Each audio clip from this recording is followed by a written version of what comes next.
اللہ والوں کو سنا، اللہ کے نبی کو سنا، اس سے مراد یہ سارے کہا دکھڑے اپنے رب کو سنا۔ اگر تو اپنے رب کو دکھڑے سنائے گا تو تھوڑی دیر ضرور ہوگی، لیکن ایک دن ایسا ضرور آئے گا، میرے مصطفیٰ کریم فرماتے ہیں رب تجھے دنیا سے بے نیاز کر کے مالا مال فرما دے گا۔ دھوکے کا مزاج نہ بنا، کینچی لے کے نہ گھوم کے کیسے جیب کٹ سکتی، اللہ کو دکھڑے سنا۔ حضرت عائشہ عرض کرنے لگی حضور چلیں یہ تو سمجھ آ گئی، لیکن بارش مجھ پہ پڑی آپ پہ پڑی نہیں، تو کہا عائشہ تم نے اوڑا کیا تھا؟ کہا حضور آپ کی تامت، فرمایا بارش کوئی نہیں تھی، جب تو نے میری تامت لی تو خدا کی رحمتیں تم پر برسنے لگ گئی۔ تو حضور کے وجود سے لگی ہوئی چیز کوئی اوڑھ لے تو رحمت برستی ہے، تو میرے نبی کی مسجد چومنے سے کیوں رحمت نہیں برستی؟ جالی چومنے سے کیوں نہیں برستی؟ جہاں جہاں حضور رکے، جہاں جہاں نبی پاک ٹھہرے، وہاں جانے سے کرم کیوں نہیں ہوتا؟ تو عزیزو یاد رکھو، رمضان میں ایک ڈیوٹی آپ نے یہ کرنی ہے کہ عبادت کو وقت دیں، ٹائم نکالیں۔ جو اتنے سے بھی فارغ ہے نا، وہ 19ویں روزے تک کل فارغ ہو کے 20 کو اعتکاف بیٹھے۔ زندگی میں ایک دفعہ اعتکاف تو ویسے بڑا ضروری ہے، ہمارے بزرگوں نے لکھا ضروری ہے ایک بندہ اعتکاف کر لے زندگی میں ایک دفعہ، ہر سال کرے تو سنت ادا ہوگی۔ ویسے سنت مؤکدہ الکفایہ ہے، بستی میں اگر کوئی بھی نہ بیٹھے گا تو سارے گناہگار ہوں گے۔ ہم انشاءاللہ اس مسجد میں اس سال اجتماعی اعتکاف کریں گے۔ میں نے یہ پروگرام بنایا ہے کہ لوگ اعتکاف تو بیٹھتے ہیں لیکن نہ بیچاروں کو قرآن مجید پڑھنا آتا ہے، نہ نماز وضو غسل کے مسائل آتے ہیں، نہ انہیں پتہ ہے کہ رات عبادت کیسے کرنی ہے۔ تو میں نے یہ ارادہ کیا، اس سال میں نے معافی لیا ہاتھ باندھ کے، میں نے کہا یار سارا سال میں پورے ملک میں گھومتا ہوں، اس سال رمضان میں میرا ارادہ ہے میں صرف اپنے شہر میں رہوں، میں کہیں نہ جاؤں، تاکہ جو جہاں سے بھی چل کے آئے اسے فون نہ کرنا پڑے، میں اسے مل جاؤں ویسے ہی۔ تو میں انشاءاللہ تعالیٰ یہیں رہوں گا، اور رمضان کی 10 راتیں میں اپنے اعتکاف والوں کے ساتھ گزاروں گا انشاءاللہ تعالیٰ۔ یہاں آپ لوگ آئیں، جو سنجیدہ قسم کے لوگ ہیں ان کو ساتھ لائیں، وہ یہاں آ کے اعتکاف کریں۔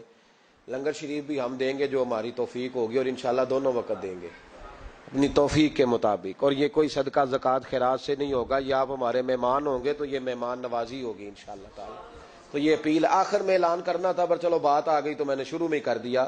یہاں ہم مقدور بھر کوشش کریں گے آپ کے لیے اجتماعی اعتکاف کا بندوبست، ہمارے جو دیگر طلباء علماء ہوں گے وہ بھی آپ کے ساتھ وقت گزاریں گے، وضو غسل نماز کی چیزیں سکھائیں گے آپ کو، قرآن مجید پڑھنا پڑھانا سکھائیں گے۔ 10 دنوں میں جو ممکن ہو سکے گا ہم انشاءاللہ تعالیٰ کریں گے۔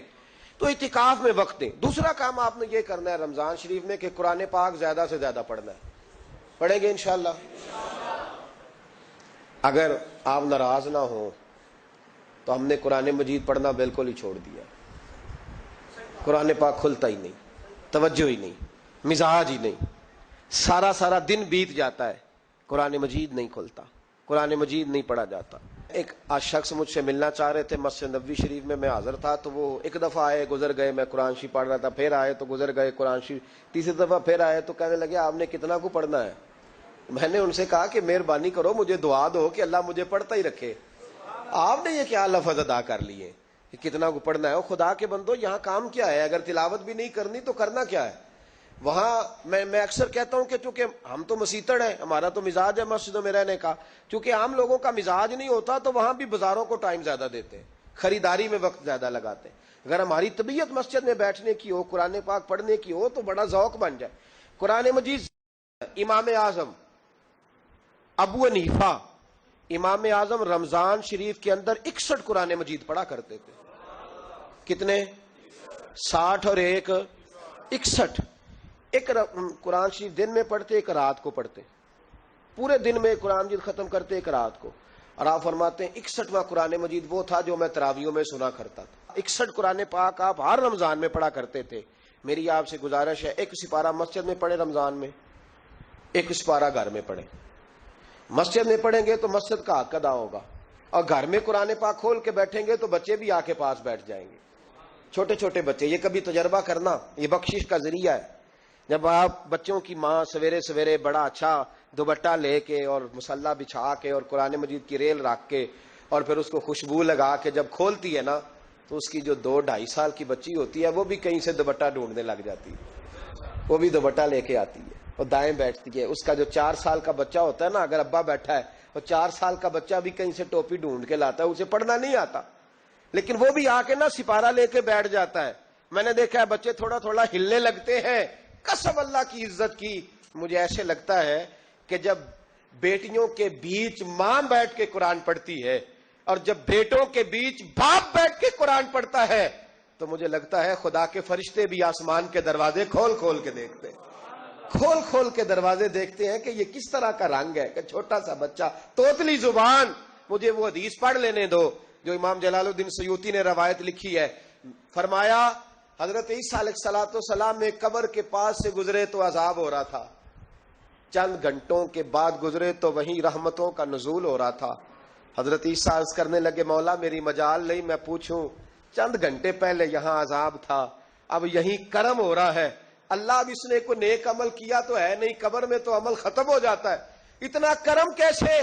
تو رب کریم نے فرمایا موسیٰ بندہ بڑا گناہگار تھا, پاپی تھا, سزا کا حقدار تھا, پر جب انتقال اس کا ہوا تو بیوی اس سے پہلے حاملہ تھی, اس کے انتقال کے 2-4 مہینے بعد بچہ پیدا ہوا, پھر اس بیوی نے بچہ پالا, آج 4.5 سال کا بچہ مکتب گیا ہے, استاد نے بسم اللہ شریف پڑھائی ہے, اس کے بچے نے توتلی زبان پہ کہا بسم اللہ الرحمن الرحیم. تو مجھے حیا آئی ہے کہ اس بیچارے کو ابھی لفظ نہیں ادا کرنے آتے, زمین پر بیٹھ کر یہ توتلی زبان سے مجھے رحمان اور رحیم کہے اور میں اس کے باپ کو سزا دوں. بس بچے نے ایک دفعہ بسم اللہ پڑھی ہے, میں نے باپ کے سارے گناہ معاف فرما دیے. مہربانی کرو, ایک سپارہ گھر میں, ایک سپارہ مسجد میں, یہ ضرور آپ نے روٹین بنانی ہے. مسجد میں پڑھیں گے تو مسجد کا حق ادا ہوگا, گھر میں پڑھیں گے تو بچے بھی پڑھیں گے. اور تیسرا سپارہ وہ ہے جو آپ نے تراویح میں سننا ہے. تو کتنے سپارے ہو گئے ایک دن میں؟ 3. تو رمضان میں کل کتنے ہو گئے؟ 3 قرآن پاک. کتنے قرآن پاک جی؟ 3 قرآن مجید. ایک سپارہ دن میں, ایک رات میں, تو آپ کا 10 دن کے اندر انشاءاللہ قرآن پاک ختم ہو جائے گا. کریں گے انشاءاللہ تعالی؟ یہ ذہن بنائیں, یہ ذوق پیدا کریں, اور قرآن پاک کا ایک حرف پڑھے تو اللہ 10 نیکیاں دیتا ہے, اور رمضان شریف میں 70 گنا بڑھ جاتی ہیں. تو اب ذرا ضرب دے لو بات کہاں جائے گی.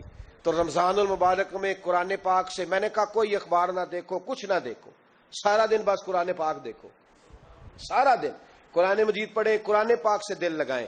حضرت عبداللہ ابن مسعود رضی اللہ تعالیٰ عنہ فرماتے ہیں نبی پاک صلی اللہ علیہ وسلم نے مجھے بلا کے کہا مجھے قرآن پاک تو سنا. میں نے کہا یا رسول اللہ آپ پہ نازل ہوا, میں آپ کو سناؤں؟ تو فرمایا میرا دل کر رہا ہے میں تجھ سے سنوں. حضور کو زیادہ آتا تھا نا, تو کبھی کبھی آپ سمجھ لیں کہ آپ کو زیادہ آتا ہے, لیکن پھر بھی سامنے والے, میں اکثر کہتا ہوں مدرسے کے طلباء سے, میں کہتا ہوں آپ قاری اور حافظ تو ہو گئے ہو, پر کبھی کسی اور سے بھی سنا کرو, کہا کرو سناؤ یار 2 آیتیں, دل کر رہا ہے. حضرت ابی بن کعب رضی اللہ تعالیٰ عنہ کہتے ہیں نبی پاک تشریف لائے تو مجھے کہنے لگے ابی ادھر آ, میں تجھے قرآن پاک سناؤں. میں نے کہا یا رسول اللہ مجھے فرمایا مجھے اللہ نے حکم دیا ہے کہ میں تمہیں سناؤں. حضرت ابی رو کے کہنے لگے یا رسول اللہ رب کریم نے میرا نام لیا ہے. میں کہاں وہ کہاں؟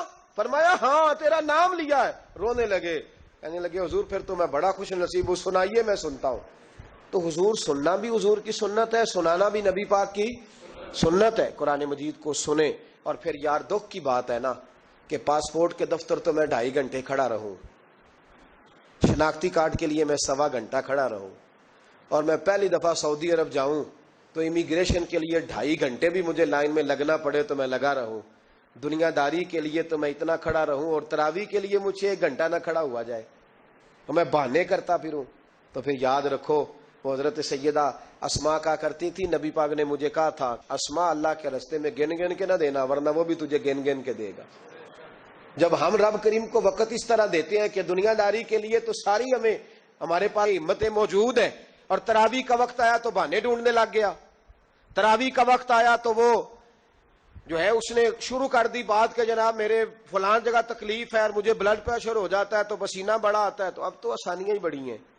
صحابہ کہتے جب ہم مسجد نبی میں نماز پڑھنے جاتے تھے, بارش ہوتی تھی تو مسجد میں پانی کھڑا ہوتا تھا, کیچڑ کھڑا بن جاتا تھا, تو ہم اپنی جھولیوں میں خشک مٹی ڈال کے لے جاتے, اپنی اپنی جگہ بچھا لیتے مٹی, اور پھر ہم نماز پڑھتے تو ہمارے پیشانیوں پر بھی مٹی لگ جاتی. تو ایک صحابی جھاڑ رہے تھے تو نبی پاک نے فرمایا نہ جھاڑ, جب تک چہرے پہ رہے گی فرشتے درود بھیجتے رہیں گے. اب تو ایسی لگے ہوئے مسجد میں, پھر بھی تو تراویح نہیں پڑھتا. تو ایک تو عبادت کو ٹائم دیں, دوسرا قرآن مجید زیادہ سے زیادہ پڑھیں, رمضان میں زیادہ سے زیادہ پڑھیں, مسجدوں میں ٹائم دیں. مجھے دکھ ہوتا ہے جب رمضان میں بھی نماز کے بعد مسجد کو تالا لگتا ہے. اگر ہم سارے آئیں مسجدوں میں, ہم رمضان شریف کے اندر وقت دیں, جس کے پاس ٹائم ہو وہ آ کے بیٹھ جائے, قرآن مجید کھول لے, تو میرا خیال ہے کہ مسجدیں بھی ہمیں دعا دیں گی کہ دیکھو ہر وقت انہوں نے میرے اندر تلاوت کی. ایک اور بات بھی عرض کرنی ہے, یہ مجھے کہا گیا ہے, میری اپنی طرف سے نہیں, یہ مجھے رکا دیا گیا ہے. کہہ دوں پکے نمازی ناراض تو نہیں ہو جائیں گے؟ جو پکے نمازی ہیں مسجدوں کے وہ میرے ساتھ وعدہ کریں, ناراض تو نہیں ہو جائیں گے؟ نہیں تسی نہیں بول دے, تساں ہو جانا. پکے بول دے نہیں پے, پکے گھور دینے پے. پکے نمازی, یہ پکے نمازیوں سے بات, ناراض تو نہیں ہو جائیں گے؟ یہ بول کے بتائیں, انشاءاللہ کہیں. کچے نمازیوں کو شکوہ ہے کہ پکے نمازی رمضان میں ہمیں گھورتے ہیں. رکھے دیے مجھے انہوں نے, کہتے ہیں پکے نمازی, کہتے ہیں فصلی بٹیرے آ گئے. یہ زیادتی ہے, یہ ظلم ہے. آپ پکے نمازی ہیں تو مہربانی کریں, آپ وہ جو آپ نے صف لاٹ کرائی ہے نا اپنے نام پکی, کہ ایتھے میں بھینا روز تو کتوں آ گیا, یہ چھوڑ دیں آپ, مہربانی کریں. یہ اللہ کا گھر ہے, یہ کسی کے نام رجسٹری ہو سکتی. جو آیا ہے نا بیچارہ, چلو کبھی کبھی صحیح, مہربانی کریں اس کو ٹائم دیں, بیٹھنے دیں, کچھ نہیں ہونے لگا. اور جب وہ آئے نا تو دعا کریں, جب اس کو دیکھیں تو کہ یا اللہ یہ آیا ہے تو ہمیشہ آتا ہی رہے, اس کو دعا دیں. مہربانی, بچے شکوا کرتے ہیں, کہتے ہیں پکے نمازی سانس نہیں لینے دیتے مسجد میں. اور ایک بات اور, یہ حضرت علی کا قول ہے, اس کو دل کی تختی پہ لکھ لینا, دل کی تختی پہ, شیر خدا کی شیروں جیسی باتیں. حضرت مولا علی شیر خدا فرمایا کرتے تھے, وہ نیکی کرنے والا اچھا نہیں جو نیکی کر کے اکڑ جاتا ہے اور دوسروں کو گناہگار سمجھتا ہے, وہ نیکوکار اچھا نہیں. فرمایا کرتے تھے اس سے وہ گناہگار اچھا ہے جو گناہ کر کے کم از کم شرمندہ تو ہوتا ہے نا. فرماتے ہیں جو گناہ کر کے شرمندہ ہو وہ زیادہ اچھا ہے اس سے جو نیکی کر کے اکڑ جائے. تو تھوڑی سی نیکی کر کے, پرہیزگاری کر کے ساری دنیا کو گناہگار سمجھنے لگ جانا, یہ تو بت پیدا کر لیا ہے تو نے اپنے اندر. اس بت کو توڑ دے, پتہ نہیں کون کب آئے اور اللہ کا ولی بن جائے. کوئی آیا لے کے چلا گیا, کوئی عمر بھر بھی نہ پا سکا. میرے مولا تجھ سے گلا نہیں, یہ تو اپنا اپنا نصیب ہے. تو مہربانی کریں پکے نمازی, تھوڑی شفقت کریں. یہ میں سب سے نہیں کہہ رہا, جو گھورتے ہیں صرف ان سے کہہ رہا ہوں. کچھ پکے نمازی ہیں تو الحمدللہ دل کے بھی بڑے پکے ہیں, سوچ کے بھی بڑے پکے, اچھے ہیں, خوبصورت لوگ. لیکن کچھ ایسے لوگ ہیں, ہمارے شہر کے ایک ڈاکٹر صاحب ہیں, میں نے کہا نماز مسجد میں پڑھا کریں.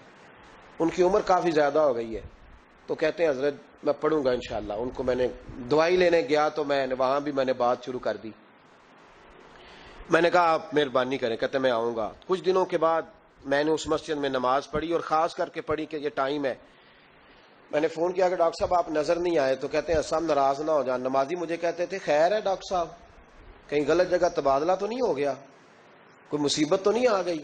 تو کہتا ہے مجھے شرم سی آتی ہے کہ نمازی اس طرح, ویسے بھی میں گیا نہیں, 60 سال عمر ہو گئی, تو اب نمازی تو یہ آپ کیا کر رہے ہیں؟ ہم کوئی اللہ کی رحمت کے منشی ہیں کہ ہم سے پوچھ کے وہ دے گا جس کو دے گا؟ کیا کرتے ہو؟ او بھائی, حضرت باجدید بستامی رحمت اللہ تعالی علیہ جیسے لوگ کہا کرتے تھے جنہوں نے ساری زندگی جھوٹ نہیں بولا, حرام نہیں کھایا. فرماتے تھے الفن کہتا ہوں, بالغ ہونے کے بعد نماز قضا نہیں کی, لیکن پھر بھی کہا کرتے تھے دعا مانگو میرا رب مجھ سے حساب نہ پوچھ لے. حساب والا نہیں ہوں میں, درگزر والا ہوں. عدل کریں تے تھر تھر کمبن اچیاں شانہ والے, یہ تو فضل کریں تے بخشے جاون میرے جے منہ کالے. تو مہربانی کریں. آگے چلیں, رمضان شریف میں سخاوت کرنی ہے. حضرت انس بن مالک رضی اللہ تعالیٰ عنہ فرماتے ہیں جس طرح تیز آندھی چلتی ہے, ذرا مثال دیکھیں صحابی کی کتنی خوبصورت.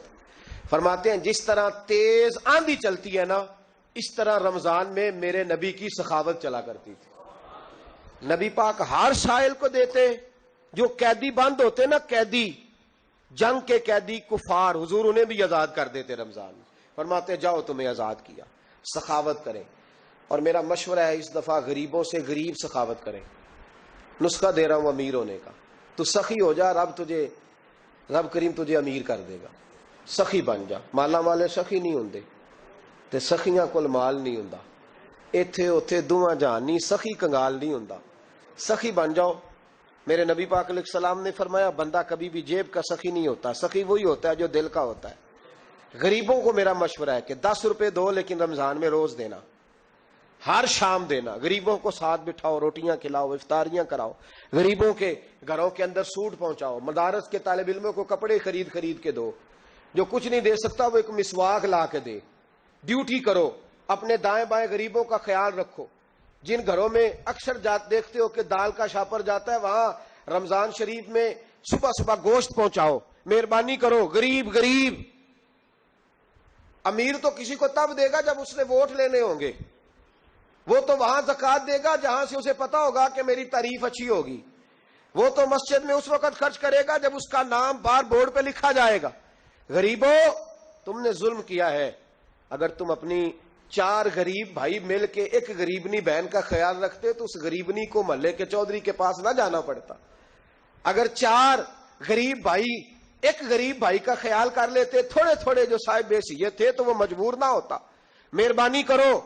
حضرت عبداللہ ابن عمر رضی اللہ تعالیٰ عنہ ہر روز مدینے کے مسکینوں کو ڈھونڈ کے لاتے تھے، فرماتے تھے کہ ان کو ایک تھیلا دینا میں عزت نہیں سمجھتا، ڈھونڈ کے لاتے غریبوں کو اور اپنے سامنے دسترخوان بچھاتے رمضان میں، اور پھر ان پہ کھانے چنتے اور فرماتے غریب کھائیں گے تو میرا اللہ راضی ہوگا، ساتھ بٹھا کے کھلاتے۔ ایک بڑی عجیب بات ہو گئی، گھروں میں ہو جاتی ہے، جن گھروں میں زیادہ مہمان آتے ہیں وہاں یہ مسئلے بن جاتے ہیں۔ ایک دن زوجہ کہنے لگی کھانا آپ کا یہ آج مہمان کو نہ لائیے گا۔ کہہ دیتی ہیں نا بیویاں کبھی کبھی، یہ نافرمانی نہیں۔ اگر آپ کو کھڑا کیا جائے نا رمضان میں روزہ رکھ کے باورچی خانے تو لگ پتا جائے، اس کو نافرمانی نہ سمجھے، بیوی نے پکا کے نہیں دیا جی۔ تو حضرت عبداللہ ابن عمر کی زوجہ کہنے لگی آپ کا کھانا ہے، مہمانوں کا کوئی نہیں۔ تو حضرت عبداللہ ابن عمر کہنے لگے اللہ تجھے جزا دے، تو روز پکا کے دیتی ہے، چل اس طرح کر مجھے سرکہ اور کھجور دے دے، روٹی میرے مہمان کو دے دے۔ آپ کی زوجہ رو پڑی، کہنے لگی اگر آپ افطاری والوں کا اتنا خیال کرتے ہیں تو میں نہ کروں؟ مجھے 10-20 منٹ کا ٹائم دے، میں اپنے اوپر وزن بوجھ ڈالوں گی، میں تھوڑی مشقت میں پڑوں گی، لیکن مہمانوں کے لیے افطاری کا ضرور بندوبست کروں گی۔ ہمارے ہاں تو افطاریاں بھی سیاسی ہیں، ووٹ اکٹھے کرنے کے لیے افطاریاں، اور ڈرو اللہ سے۔ کس کس نام پہ لوگ دنیا داری کریں گے، کس کس نام؟ غریبوں کو کھلاؤ کھانا جن کو سارا سال گوشت ملتا ہے ان کی۔ میں کل یونیورسٹی میں کہہ رہا تھا کہ بڑا ہاتھی ہوتا ہے پر بادشاہ شیر ہوتا ہے، اس لیے کہ شیر ہفتے میں 1 دن گوشت کھاتا ہے، اگر روز کھائے نا تو اس سے بھی نہ اٹھا جائے، جس طرح ہم سے نہیں اٹھا جاتا، اس سے اٹھا کوئی نہ جائے، وہ ہفتے میں 1 دن کھاتا۔ مگرمچھ سب سے دلیر جانور ہے دریائی جانوروں میں سے، لیکن 24 گھنٹے میں 700 گرام کھانا کھاتی ہے، اور شیر کا بھی پنجہ پکڑ لے تو شیر چھڑا نہیں سکتا، روٹی کھا کے تو حال ہی کوئی نہیں قوم کا۔ تو مہربانی فرمائے، فاقہ آپ کو طاقتور کرے گا، اور جتنا زیادہ انسان کھاتا ہے شہوانی قوتیں زیادہ ہوتی ہیں، اس لیے نبی پاک نے کہا تھا نوجوانوں کو یا شادی کر لو یا روزے رکھا کرو۔ اگر زیادہ روٹیاں کھاؤ گے تو تمہارے اندر نفسانی اور شہوانی قوتیں زیادہ پروان چڑھیں۔ تو مہربانی فرمائے رمضان میں غریبوں کے فاقوں کا خیال کریں، انہیں پہنچا کے آئیں، گھر جا کے دے کے آئیں۔ میں اکثر یہ روتا ہوں کہ ہماری مسجدوں میں نا 27ویں کو قاری صاحب کو سوٹ ملتا ہے، اس کے پیچھے سازش یہ ہوتی ہے کہ 27ویں روزے نہ تو درزی پکڑے گا نہ سی کے دے گا، تو ہم یہ سازش کرتے ہیں کہ دین جنانا ہوئے مولوی بھی ساڑھے ورگا سوٹ پا لے عید تے پھر ساڑھے جی چودھری جی تے مولوی جی فرق ہی رہ گیا۔ تو 27ویں کو اس لیے دیتے ہو کہ درزی نہ پکڑے، اس بیچارے کو دینا ہے تو یکم رمضان کو دو، اس کو حضرت جی میرے والا جوڑا پہن کے آپ نے تراویاں پڑھانی ہے، یہ جمعہ آپ نے میرے سوٹ سے۔ مہربانی کریں آپ جو آپ کے اپنے علاقے کے مسجد کے قراء ہیں، حفاظ ہیں، طالب علم ہیں، ان کو رمضان شریف سے شروع ہونے سے پہلے، اور کسی گھر میں آپ لنگر پہنچاتے ہیں 20ویں روزے تو 20 روزے تو فاقے سے انہوں نے رکھ لیے، اب آپ گھی لے کے پہنچ گئے۔ اگر رمضان کی نیت کر کے رمضان سے پہلے بھی دو گے تو اللہ رمضان جتنا ہی اجر عطا فرمائے گا۔ فطرانہ یکم رمضان کو دے دو، مہربانی کرو، تاکہ غریب کے گھر کے اندر چولہا صحیح جلے، اس کے بچے بھی کھانا صحیح کھائیں۔ میری یہ گزارش ہے کہ اگر آپ نے کسی غریب کی بچی کو کپڑا، لباس اور غریبوں کو کچھ لے کے دینا ہے تو رمضان سے پہلے لے کے دیں، تاکہ درزیوں کا ریٹ کم ہو، وہ کام جو ہے وہ جلدی ہو جائے۔ اور میری گزارش ہے مسلمانوں سے کہ اپنے سارے کام رمضان سے پہلے سمیٹ لو، اتنے قیمتی دن دوبارہ نہیں ملیں گے جو زندگی میں رمضان دوبارہ سے آ رہا ہے، سارے کام پہلے کر لو۔ ہمارے ہاں تو آپ یقین کر لیں، نہ درزی تراویاں پڑھتا ہے، نہ کپڑوں والا پڑھتا ہے، نہ کاج بٹن والا پڑھتا ہے، نہ نلکی والا پڑھتا ہے۔ وہ کہتے ہیں جی راشی سارا ان دنوں میں، وہ جو آخری 10 راتیں ہوتی ہیں نا رمضان کی، حضرت عائشہ صدیقہ رضی اللہ تعالیٰ عنہ فرماتی ہیں حضور ہمیں نفل کے لیے نہیں جگاتے تھے، پر رمضان کے آخری 10 دن فرماتے اٹھو، یہ سونے کا ٹائم نہیں. اور ہمارا وہی ٹائم سارا بازاروں میں گزر جاتا ہے. وہ جو کچھ لینے کا وقت ہے، شب قدر تلاش کرنے کا وقت ہے، وہ سارا ہم بازاروں میں گزارتے ہیں. ہم انشاءاللہ تعالی رمضان کی آخری 10 راتوں میں شب بیداری کریں گے، محفل کریں گے، تلاوت کریں گے، تسبیح پڑھیں گے، جو ہم سے ہو سکے گا. مسجدوں کا رخ کریں، یہاں پہنچ سکتے ہیں تو یہاں پہنچ جائیں، لیکن اپنا وقت ضائع نہ کریں. کوئی ایسا کام نہ کرے کہ جس میں ایک لمحہ بھی رمضان المبارک کا ضائع ہو. آخری بات سنیں، رمضان میں ہم نے کیا کرنا ہے. سارا سال دین کے لیے کوشش کی ضرورت ہے. سارا سال ہم جب کہیں جا کے دین کی بات کرتے ہیں تو ہمیں ایسا لگتا ہے کہ یہ لوگ بیچارے ترس رہے تھے کہ کاش کبھی پہلے ہمیں بات سننے کو ملتی. دین کی بات کی ہر وقت ضرورت ہے. رمضان کے اندر لوہا گرم ہوتا ہے. کیوں بھلا؟ شیطان قید ہو جاتا ہے. پہلے جب دین کا کام ہوتا ہے تو دو قوتیں آپس میں لڑتی ہیں. ہم تبلیغ کرتے ہیں، ایک دوسرے کو پیغام دیتے ہیں. شیطان جواب کے اندر کیا کرتا ہے کہ جب ہم یہاں کسی آدمی نے بات کی یا سنی تو بڑا دل نرم ہو گیا، لیکن جب گھر گئے تو شیطان نے پھر وسوسہ ڈال دی. رمضان میں ایسے نہیں ہوتا، صرف تبلیغ ہوتی ہے، شیطان قید ہوتا ہے، وہ کوئی غلط مشورہ دینے کی پوزیشن میں نہیں ہوتا. اب ہمیں کیا کرنا چاہیے کہ تبلیغ زیادہ کرنی چاہیے. جد و جہد کریں، اتنی جد و جہد کریں کہ یہ رمضان جو آنے والا ہے اللہ تعالیٰ اسے امت مسلمہ کی عزت کا مہینہ بنا دے، اور رمضان جیسے ہی جائے امت کو اللہ پھر سے وقار عطا فرمائے، ہمیشہ مدحت خیر الانام میں گزرے. دعا ہے یہ عمر درود و سلام میں گزرے. آخر